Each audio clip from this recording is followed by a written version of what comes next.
지도자석부터 선수까지 다 모두 생업이 걸려 있어요.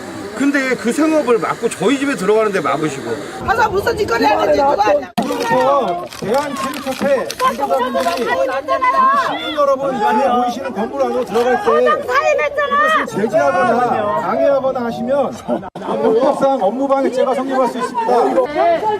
그거 지금 싹 다 무시해버리는 거라고. 국민들한테 법을 지켜라 말 자격이 없어. 지금 보시는 것처럼 물건을 가지고 나올 수 있는 상황이 아니어서 체육회 관계자를 철수하도록 조치했습니다. 오늘은 체육회 관계자가 철수했습니다, 여러분.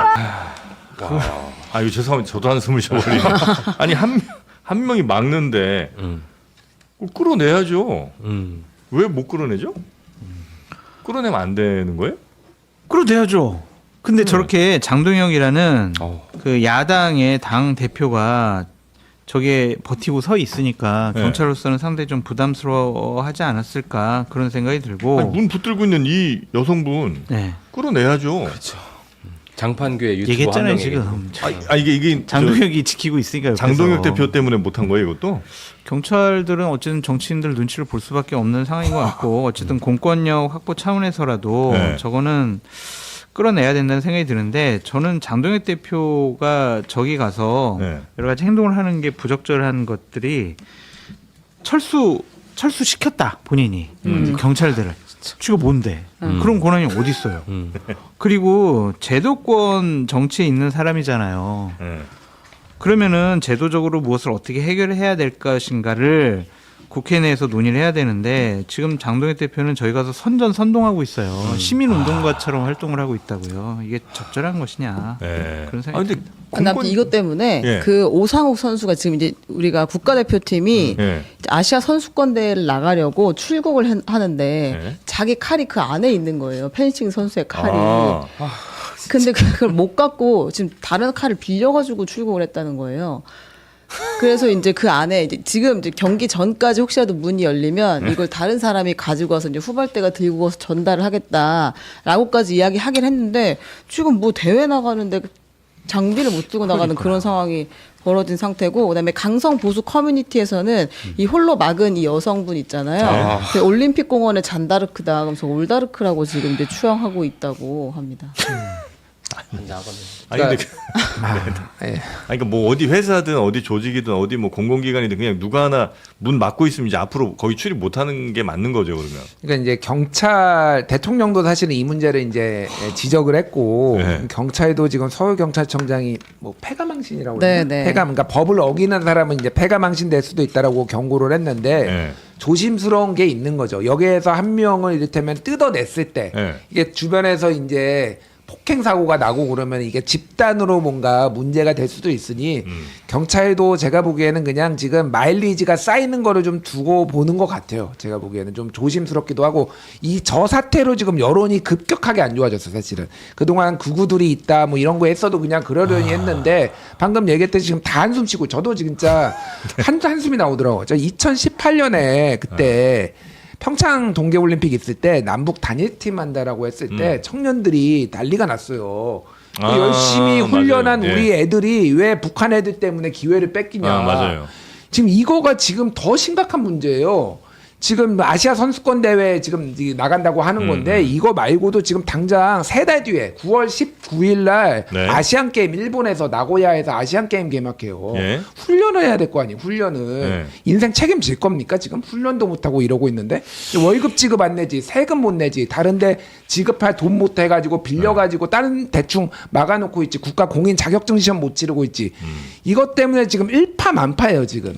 그러니까 내 참정권이 소중하면은 남의 권리도 중요하다라는 거를 기본적으로 인지를 해야 되는데 그게 이제 그게 안 된다라는 거를 지금 두 눈으로 모든 국민이 확인을 했잖아요. 네. 제가 보기에는 조만간 공권력이 좀 이 부분은 좀 해결할 수밖에 없다. 들어갈 수밖에 없는 여론이 됐다라고 보고 그 앞에 있어서 정치권이 사실은 해야 될 일은 뭐가 있냐면은 네. 저 안에 쟤들이 지금 맡고 있는 이유는 저 안에 개표를 해가지고 그 한 게 지금 부정선거의 증거라는 거잖아요. 그러니까 그거를 지금 훼손하거나 할까봐. 그러면은 저들을 설득해서 국민의힘, 민주당, 개혁신당, 뭐 조국혁신당 다 정치권이 우리가 보증할 테니까 제3의 장소에 24시간 CCTV도 있고 이런데 감시가 가능한 데에 옮기고 일단 여기는 풀어서 남의 권리는 하지 말자라고 정치권이 제대로 나서야 돼요. 그러니까 저거는 부추길 게 아니다. 아니 일시 방편이에요. 한 번 들어갈 때마다 쟤들한테 다 허락받고 매번 검문 받아야 돼요. 그러니까 이거는 옮겨야 돼요. 일단은. 그래서 법원이 필요하면 보존 능력도 하고 정치가 그런 거 하라고 있는 거 아닌가요? 그러니까. 저는 반대예요. 왜? 정치는 저희 가서 그냥 저들이 무슨 주장을 하는지 이렇게 지켜보고 민심을 그냥 듣고 이 국회 의사당 안에서 그것을 어떻게 처리해야 될지 제도적으로 시스템적으로 해결해야지 저기 가서 마이크 잡고 선전선동하는 식의 모습 보이는 거는 사태 해결에 전혀 도움이 되지 않습니다. 제가 말씀드린 거는 저기서 선전선동을 하라는 게 장도혁 대표. 그랬잖아요. 그러니까 장도혁 대표는 뭐 계속 부적절한 거라 하는 건데 저거는 어쨌든 해결을 해줘야 돼요. 저렇게 불신한다라고 하고 이게 무력충도 이제 이런 게 안 생기게 하려면은 어쨌든 불신하는 사람이 한두 명이 아니잖아요. 네네. 그러면 그거를 제3의 장소에 옮기게 해서 업무가 되게 하게 하는 그런 설득도 정치권이 제가 보기엔 해야 된다 지금 문제는. 자, 이 모든 사태의 원흉, 네. 선관위, 네. 선관위 문제가 또 계속 터져 나옵니다. 선관위도 이제 파묘를 해서 끝장을 봐야 되는 상황이잖아요. 근데 이제 그 출장을 그동안 참 많이 다녔다는 이야기를 저희가 전해드렸고 보고서를 상당히 신박하게 썼다는 이야기도 했었는데 발리였었는가요? 네, 아니 그 몰디브 이렇게 했었는데 아무튼 그 2022년부터 올해 6월까지 선관위 직원 461명이 107차례에 걸쳐서 해외 출장을 다녀왔대요.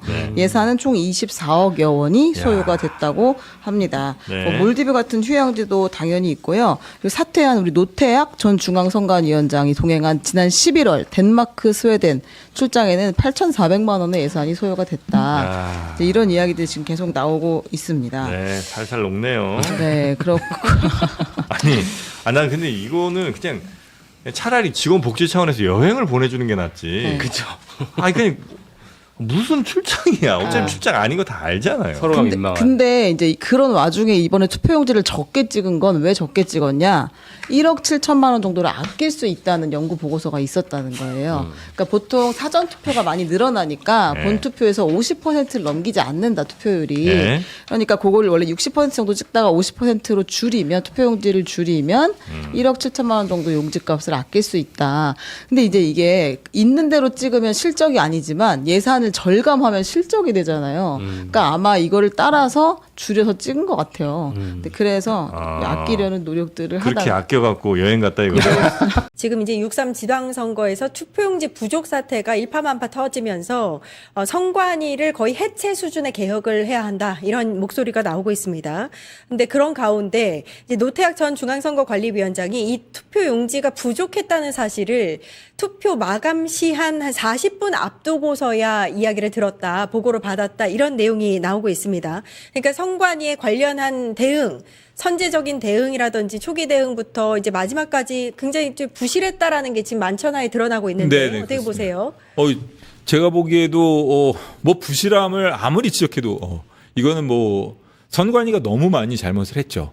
그리고 이게 통상적인 뭐 회사라던가 일반적인 뭐 조직이라면 다른 공조직이라 해도 마찬가지일 겁니다. 이런 식으로 대응을 하는 것이 과연 있을 수 있을까 하는 생각이 들고 아주 무책임하게 보고가 이루어지고 아주 무책임하게 사후 조치조차 이루어졌다. 그리고 투표 종료 40분을 앞두고서 관련 사실을 처음 보고받았다고 하는데 그 이후에 뭐 특단의 조치가 이루어진 것도 하나도 없지 않습니까? 없었죠. 입장도 사실은 위원장 명의로 나온 게 아니라 사무총장 명의로 나왔었기 때문에. 그렇습니다. 그런 점에 비춰보면은 이게 참 조직의 한계를 넘어서 가지고 조직이 과연 이게 이 본연의 임무조차 제대로 수행할 수 없는 조직이라는 부분에 대해서 확실하게 좀 국민들한테 실망감을 주는 그런 일이 아니었나 싶습니다. 그러니까 이게 사실 투표용지가 부족했다라는 굉장히 초유의 사태에 대해서 위원장급까지 어떤 과정을 거쳐서 보고가 됐는지 왜 이렇게 늦어졌는지 뭐 이런 것들이 결국에는 여러 가지 수사를 통해서 밝혀져야 될 굉장히 핵심 부분인 것 같습니다. 지금 노태학 위원장이 물러나긴 했는데 지금 들리는 얘기에 따르면 이 위원장으로 임기를 할 당시에 무려 뭐 4년 동안 1억 7천만 원 이상의 거액의 수당을 챙겼고 3년 동안 뭐 3번의 해외 출장을 갔다. 근데 갈 때마다 부인을 데리고 갔다. 뭐 이런 네. 얘기들이 나오고 있어요. 거기에 이제 세금이 쓰인 거죠. 어떻게 보세요? 그러니까 그 선관위 조직 윤리가 어땠는지를 좀 여실하게 보여주는 것 같습니다. 사실 공무원 국외 출장 규정에 따르면 특정 직급 이상의 경우에는 부부 동반이 가능합니다. 아, 그래요? 예, 뭐 이렇게 장관급이라던가 이런 급 이상부터는 부부 동반이 가능합니다. 다만 그런 부부 동반을 허용하는 경우는 아시겠지만은 이 부부 부인들, 그러니까 부부 동반 모임이라던가 그 부인에게도 역할이 주어지는 그렇죠. 그런 행사가 예, 있지 않습니까? 예. 그렇기 때문에 부부 동반 그 규정에 따른 부부 동반 허가를 받기 위해서는 그 동반하고 있는 부부 간에도 배우자가 어떤 역할을 수행할 것인지에 대한 분명한 출장 계획이 있어야 됩니다. 아, 중요한 부분 짚어주셨는데, 이 선관위가 애초에 노태학 위원장과 그 이제 아내가 같이 이 국외 출장을 갈 때 부인의 이름은 언급하지 않았거든요. 보고서조차도 없었거든요. 그럼 이거는 명백한 규정 위반이네요. 그렇게 볼 여지가 예. 있습니다. 그리고 설령 그게 규정 위반이 아니더라도 그런 배우자 동반을 허용하는 것은 제가 말씀드린 것처럼 그렇게 배우자에게 무언가 국외 출장의 역할이 주어질 때에 한해서란 말입니다. 그렇죠. 예를 들어 대통령 같은 경우에 국외 순방의 경우에 그 영부인도 여러 가지 역할을 하지 않습니까? 이렇게 외교 차원에서 그런 것처럼 그런 걸 염두에 두고 만든 제도인데 이것이 국외 출장이 지금 외유성 출장으로 구성되는 것도 문제인데다가 그리고 그 국외 출장이 마치 이 가족 동반 무슨 나들이처럼 운영돼 왔지 않습니까? 그렇죠. 이 선관위가 이 국외 출장이라는 것을 어떻게 활용했는지를 보면 그 몰디브 사진만 봐도 그렇지 않습니까? 바다만 찍었더라고요. 예, 바다를 찍고 바다에 이렇게 사진 한 장 찍고 뭐 이런 걸 가지고 국외 출장이라고 했다는 건데 제가 봐도 제가 나중에 한번 말씀드리겠습니다만, 정말 치열하게 출장을 가는 부서들이 있어요. 그럼요. 예, 경제부처라던가 혹은 뭐 FTA 관련 협상이라던가 뭐 여러 가지 그런 부처들이 있고 그런 부처들 같은 경우에는 돈이 없어서 쪼개서 출장을 가는 경우도 있거든요. 그런데 이걸 갖다가 그렇게 나라 돈을 펑펑 썼다는 점에서 이 부분에 대해서라도 특별 감사를 해야 되지 않을까 싶습니다. 아하, 그렇군요. 지금 이제 이거 뭐 선관위 해체 수준으로 개혁해야 한다. 그 다음에 이제 헌법상의 독립기구였기 때문에 감시와 통제가 불가능해서 이 부분도 이제 좀 손을 봐야 한다. 이런 얘기가 나오고 있는데 우리나라는 일단 선관위가 방금 말씀드린 대로 헌법상으로 독립기구입니다. 그러니까 행정형입니다. 근데 일부는 이제 행정형이 아니라 혼합형인 곳도 있고 아니면은 뭐 이제 독립기구가 아닌 뭐 행정부에서 이걸 같이 운영을 하는 나라도 있어요. 그래서 요거를 어떻게 그러면 개혁을 해야 하는가 이 부분도 좀 이야기를 나눠야 될 텐데 보통은 이제 독립형인 나라가 우리나라도 있지만 캐나다나 오스트레일리아 뭐 이제 호주 같은 곳에서는 이렇게 독립기구로 운영이 된다고 합니다. 이 부분 때문에 사실 문제가 불거진 거기 때문에 어떻게 보세요? 예. 독립형이냐 뭐 이런 것도 중요합니다. 사실 우리나라에서 법원장들이나 지원장 이런 사람들이 선관위원장을 겸직하도록 한 것은 어떻게 보면 법원이 가장 믿을 만한 조직이고 제3의 조직이니까 선거의 중립성이라던가 공정성을 최대한 확보해 줄 것이라고 믿고 거기에 맡긴 거죠. 근데 법원에서는 선관위의 그 일종의 얼굴 마담이라고 해야 되나? 그러니까 뭐 그냥 기본적으로 바지사장 비슷하게 그냥 선관위원장만 맡고 그 실무에 대해서는 선관위 공무원들에게 모두 맡기는 그리고 선관위에 무슨 잘못이 있더라도 법원에서는 본인들이 일종의 방패막이 역할을 해왔거든요. 제가 뭐 다른 데 가서도 얘기를 했습니다만 뭔가 선관위에 대해서 비위가 있다던가 이런 경우가 있다 하더라도 이 압수수색 영장을 청구하는 경우가 있지 않습니까? 예를 들어 선관위 내부에 납품 비리가 있다던가 문제가 있다고 싶어가지고 다른 검사실에서 이렇게 압수수색 영장을 청구하거나 이런 경우에도 압수수색 영장이 잘 발부가 안 되는 경우도 있었어요. 예. 명확하게 이렇게 뭐 범죄 첩보가 있고 그런 경우가 있다 하더라도 그러니까 법원에서는 어떻게 보면은 자신들이 선관위의 선관위를 관할하고 있다는 이유로 선관위 보호막이 되기를 자처해 온 것이죠. 그런데 선관위가 중립적인 그리고 독립적인 역할을 수행할 수 있도록 하는 관리 감독 역할은 소홀히 해왔다는 겁니다. 그렇죠. 예, 그게 핵심인 것 같아요. 그렇게 그러니까 이건 어떤 기구로 두느냐 이런 문제가 아니라 선관위가 제대로 된 기능, 기본적인 중립이나 독립을 떠나서 본연의 임무조차 제대로 수행을 못하고 있지 않습니까? 그런 본연의 임무를 철저히 수행할 수 있도록 긴장감 있게 그리고 또 정신 똑바로 차리고 업무를 제대로 수행할 수 있도록 조직을 바로잡는 것. 그게 가장 중요한 거 아닌가 싶습니다. 예. 그러니까 아까 이제 캐나다를 예로 들었는데 이렇게 독립적으로 선관위가 운영되고 있는 대부분의 국가들도 사실 외부 감시를 할 수 있는 장치를 둔다고 합니다. 그래서 이번에 그런 뭐 장치를 둘 수 있도록 뭐 원포인트 개헌도 이야기가 나오고 있고 꼭 개헌까지 안 가도 관련 법률을 좀 개정하면 된다. 라는 이야기도 나오고 있는데 개헌이 필요하다고 보시는지. 그게 선관위의 조직과 이런 구성에 대한 기본적인 규정을 두고 있는 것이 헌법입니다. 그렇기 때문에 대통령께서 그렇게 말씀하신 것으로 예. 보이고 만약의 경우에 선관위가 제대로 기능을 할 수 있고 긴장감을 가진 조직으로서 활동할 수 있도록 하는데 개헌이 필요하다면 뭐 개헌도 그런 원포인트 개헌이라도 생각할 수 있겠죠. 말씀하신 것처럼 선관위는 본인들이 그 제3의 독립된 기관이라는 그 주장을 내세우면서 사실 인사권조차도 인사혁신처라던가 이런 데를 통하지 않고 본인들이 인사권을 행사하면서 정실 인사 그리고 또 친인척들을 선발하고 맞아요. 그런 일을 해오지 않았습니까? 그런 점에 비춰봐도 그런 출장이라던가 모든 업무 수행부터 보고 체계 모든 것이 어떻게 보면은 지금 현재 21세기 대한민국에는 어울리지 않는 예. 그런 조직임이 명확히 밝혀졌기 때문에 제가 보기에는 조직을 바로잡는 차원에서라도 확실한 개혁을 위해서라도 개헌이라면 필요한 조치는 해야 될 것 같습니다. 개헌이든 뭐든. 지금까지는 선관위원장을 보통은 현직 판사라든지 대법관이 맡았었는데 네네. 그런 관행이 좀 개선이 되어야 된다라는 목소리도 있거든요. 네네. 어떻게 보세요? 좀 실질적으로 감독을 할 수 있는 아까 말씀드렸던 뭐 제가 뭐 속된 말 표현을 몇 가지 썼습니다만 뭐 바지 사장이니 얼굴 마담이니 예. 이런 표현을 쓰던데 그 제대로 된 선관위 공무원들끼리 자기들끼리 이렇게 긴장감 없이 하는 업무 처리 관행을 확실하게 좀 예. 장악하기 위해서라도 예. 상근제를 도입한다던가 상근제. 예, 뭔가 좀 책임질 수 있는 아무도 책임을 안 지지 않습니까? 상근제가 되려면 전직법관이어야겠네요. 뭐 전직법관일 예. 수도 있고 뭐 정당 가입 경력이 없는 그렇죠. 그런 분들을 법조인이라든지. 법조인이라든가 이런 사람들을 뭐 변협이든 어디든 뭐 제3의 기관을 통해서 추천을 받아가지고 임명한다던가 뭔가 좀 책임 있는 조치가 필요할 것 같고 그런 사람이 가서 충분히 선관위를 장악하고 선관위 공무원들이 제대로 일을 할수록 관리 감독할 수 있는 그런 규정도 마련을 하고 그래야 될 것 같습니다. 예. 알겠습니다. 마지막으로 요거 좀 여쭙고 싶었는데 오늘 오전에 청와대 네네. 인사가 단행이 됐어요. 네네네. 예, 강훈식 비서실장이 발표를 네네. 했는데 전격적으로 그 중에서 이제 신임 민정수석이 한찬식 변호사가 됐습니다.